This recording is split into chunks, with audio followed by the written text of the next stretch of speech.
নমস্কার, মায়াদির হেসেলে আপনাদের সবাইকে স্বাগত। আশা করি আপনারা সবাই ভালো আছেন। আজকে রান্না করছি আলু এবং বেগুন দিয়ে ছোটো মাছের চচ্চড়ি। ছোটো মাছগুলো নুন হলুদ দিয়ে মাখিয়ে আমি ভেজে নিয়েছি। ওর মধ্যে আর একটু তেল দিয়ে শুকনো লঙ্কা এবং পাঁচফোড়ন ভেজে নিলাম।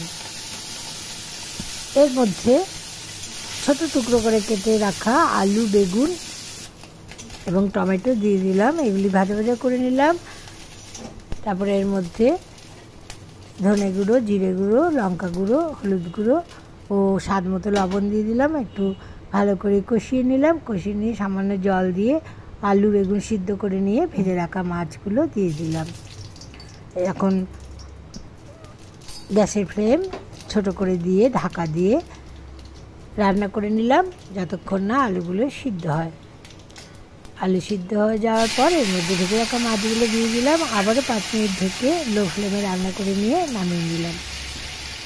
এইভাবে আপনারা ছোটো মাছের চচ্চড়ি রান্না করে দেখবেন। আশা করি আপনাদেরও ভালো লাগবে।